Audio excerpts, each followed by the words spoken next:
Atenção! Começa agora uma teleaula de Química do Ensino Médio. Você vai assistir a teleaula de número 11. Bons estudos!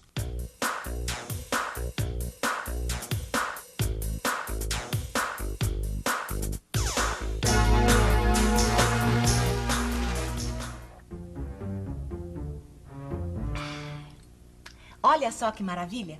Estava cheio de água e agora está cheio de... Isso mesmo, está cheio de ar. E nós já vimos que o ar é uma mistura formada principalmente por oxigênio e nitrogênio. E já que o oxigênio e o nitrogênio não podem ser vistos separadamente, a gente pode dizer que o ar é uma solução gasosa. Bom, tudo isso já é sabido, né? Agora, minha dúvida é a seguinte: qual a diferença entre o oxigênio e o nitrogênio? Você também quer saber? Então prepare-se que esse é o assunto da nossa teleaula de hoje.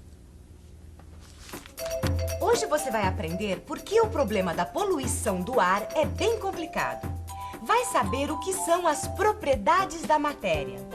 Vai ver que o oxigênio se liga ao sangue e o nitrogênio não. E vai ver como os químicos enfrentam a pergunta: por quê? Mocinha, por favor. Um minutinho só, por favor.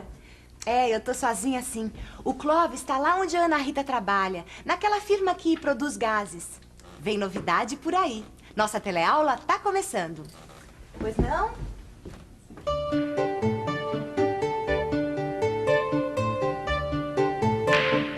Pronto, Clóvis. Ainda tem um tempinho do meu horário de almoço. Que, se bem usado, é suficiente para esclarecer todas as dúvidas que você ainda tem sobre gases. Olha, uma coisa que não me sai da cabeça sobre esse assunto é esse negócio da qualidade do ar. Agora mesmo eu estava lendo uma notícia no jornal sobre isso. Vira e mexe sai uma notícia falando sobre esse assunto, né? É que a poluição do ar é um dos maiores problemas que o homem está enfrentando. Um grande desafio para ele. Peraí, se eu entendi direito, o ar tem muitas substâncias naturais, como oxigênio, nitrogênio, gás carbônico, argônio, e tem outras substâncias que nós jogamos nele. Coisas que prejudicam o meio ambiente. Como a fumaça dos carros, por exemplo. Exatamente. E nós ainda não sabemos o quanto isso prejudica. Nossa! Ainda faltam muitos estudos. Então, por essa eu não esperava. Eu achei que o pessoal já sabia de tudo e que alguns espertalhões estavam desobedecendo só para tirar alguma vantagem. Mas o negócio é muito mais complicado do que isso. É bem complicado. E você? Também é uma daquelas pessoas que acham que os cientistas já sabem de tudo, já têm todas as explicações? Não é bem assim, não. Presta atenção. Muitos cientistas estão estudando os problemas ambientais, mas ainda existem muitas dúvidas. Na questão do ar, então, os estudos são muito complicados. Isso porque as substâncias poluentes, que são lançadas na atmosfera, se transformam em outras, por causa da luz, do calor e por influência de outras substâncias que também estão no ar. Peraí, o poluente é jogado no ar e por ação do calor, da luz e outras substâncias, o poluente se transforma em outra coisa. Isso, você entendeu certinho. Os poluentes reagem com outras substâncias e normalmente isso significa problema para o ser humano. Bom, então não adianta nada ficar preocupado com a qualidade do ar. Se até os cientistas têm dúvidas, o que gente como eu, que não é especialista no assunto, pode fazer? Nada. O negócio é esperar os cientistas arranjarem uma solução e aí sim entrar em ação. Não, Clóvis, não é bem assim. A gente não pode ficar de braços cruzados. Esse é um problema que diz respeito a todo mundo. E com pouco conhecimento que a gente tem, já dá para fazer muita coisa para proteger o meio ambiente. Agora, uma coisa importante que você tem, não pode perder, é essa sua vontade de se informar. Ter dúvidas não é um defeito. Defeito é não perguntar, não querer entender o que está acontecendo. Tá vendo só? Se ter dúvidas e querer saber mais é uma qualidade, então eu tô bem. Agora, eu gostaria de saber o que acontece quando a gente respira o ar. Você sabe? Já pensou numa resposta? Então vamos ver se o que você pensou bate com o que as pessoas vão responder. Oi, por favor, cidadão. O que acontece quando a gente respira o ar? Não sei. Sente mal. Entra pelo nariz, vai para os pulmões, depois a gente solta o ar. O ar entra pelo nariz. E daí? Daí desce pelo aparelho respiratório. E vai pro pulmão. Ele purifica, passa pela corrente sanguínea e volta como gás carbônico. Aí a gente expele o gás carbônico. É isso aí, o pessoal por aqui tá mesmo afiado. E você, acertou a resposta? Para a gente saber maiores detalhes sobre esse assunto, vamos ver o que acontece quando a gente respira o ar. Quando a gente inspira, quer dizer, quando a gente engole o ar, ele chega até o pulmão. depois de ter passado pelo nariz ou pela boca e também pela garganta. Lá no pulmão, uma das substâncias que compõem o ar se liga ao sangue e é distribuída por todo o corpo através da corrente sanguínea. Depois de percorrer o corpo humano, essa substância é eliminada na forma de gás carbônico, na hora em que a gente expira, ou seja, quando a gente solta o ar. Você escutou? Uma das substâncias do ar se liga ao sangue e é distribuída pelo corpo todo. Você sabe que substância é essa? Bom, a gente já sabe que o ar é formado principalmente por oxigênio e nitrogênio. Então deve ser um desses dois, né? É sim. Eu acabei de ler nessa revista aqui, ó. É o oxigênio que se liga ao sangue. Olha como essa revista explica legal, ó. Imagine um pano vermelho. Imaginou? Então imagine agora que esse pano vermelho seja o sangue. Aí imagine que essas bolinhas sejam o ar em contato com o sangue. As bolinhas azuis são o oxigênio e as brancas, o nitrogênio. É bom lembrar que o sangue passa pelo pulmão e segue seu caminho.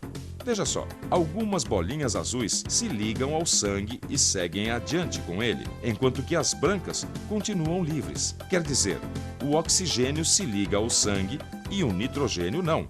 É mais ou menos isso que acontece. Interessante. O oxigênio se liga ao sangue e o nitrogênio não se liga. É isso aí. O oxigênio é útil para o nosso corpo porque está ligado ao sangue. Já o nitrogênio é jogado para fora do nosso corpo na respiração junto com o gás carbônico. Ninguém ia sobreviver se o ar só tivesse nitrogênio. Bom, se ninguém sobrevive só com nitrogênio, isso quer dizer que o nitrogênio... Não. Já sei o que você está pensando. Guarde bem isso. O nitrogênio não é tóxico. Se o nitrogênio não é tóxico, o que adianta não ser tóxico se não serve para nada? Engano seu, meu amigo. O nitrogênio pode não servir para nada no nosso corpo, mas ele é muito importante para o ser humano. Porque o nitrogênio gasoso pode ser transformado numa coisa muito importante, as proteínas. Mas isso não acontece dentro do nosso corpo, não.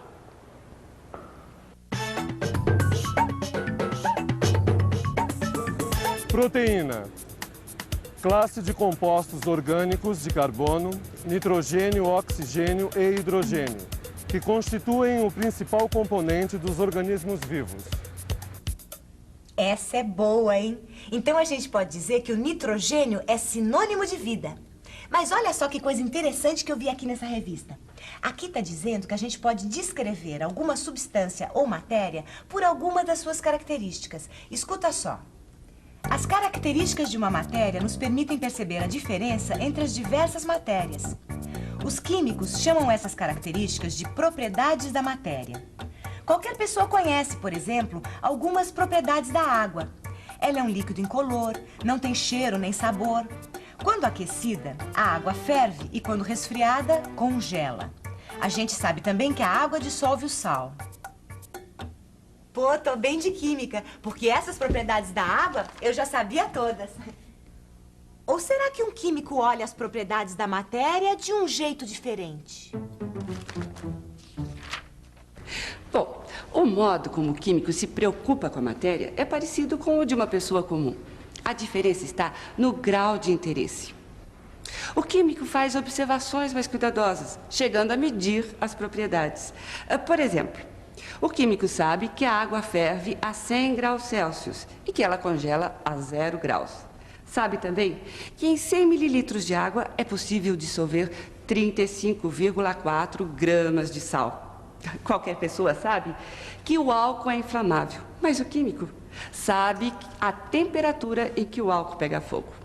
Essa é a principal diferença da maneira como o químico observa as propriedades da matéria. Mas, falando em propriedades e voltando ao oxigênio e ao nitrogênio, você consegue dizer quais as propriedades que distinguem um do outro? Vamos pensar um pouco? Vamos pensar um pouco. Peraí, deixa eu pensar. A gente já conhece várias propriedades do oxigênio e do nitrogênio. Primeiro, o oxigênio ajuda a queimar, o nitrogênio não. Outra, o oxigênio também ajuda a enferrujar e o nitrogênio não ajuda. E tem mais uma que a gente aprendeu hoje. O oxigênio se liga ao sangue e o nitrogênio não. Tá aí. 3 propriedades que diferenciam o oxigênio do nitrogênio.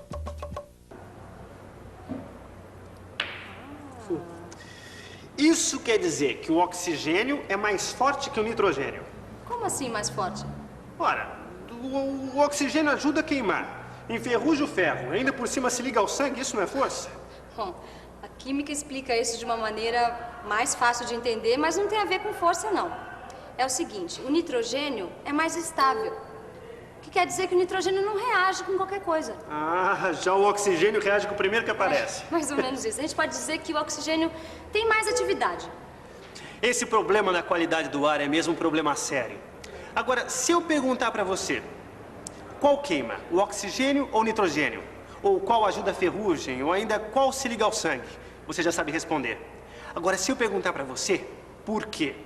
Por que o oxigênio queima e o nitrogênio não? Você sabe responder? Por que o oxigênio, por exemplo, é diferente do nitrogênio?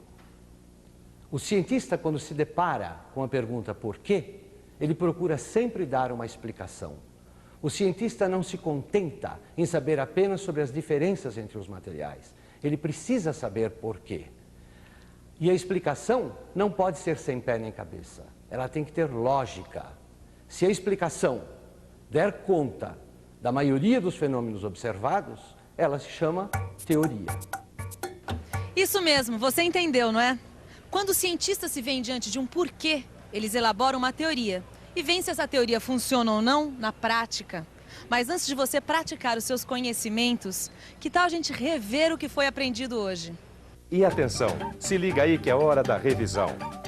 Nessa teleaula, você viu que o problema da poluição do ar é muito complicado e que ainda é preciso muito estudo para vencer de vez esse desafio. E também que a informação é o primeiro passo para enfrentar esse problema que diz respeito a todos nós. Você aprendeu ainda qual o caminho que o ar faz dentro do nosso corpo quando a gente respira. E viu que apenas o oxigênio se liga ao sangue, o nitrogênio não. Vimos também o que são as propriedades da matéria e que o químico geralmente mede essas propriedades com precisão. Por último, você ficou sabendo que, quando se vê diante da pergunta por que tal coisa acontece, o químico elabora uma explicação que tenha sentido e lógica. É a chamada teoria. Bom, o tempo deu certinho, tá na hora de eu voltar pro trabalho.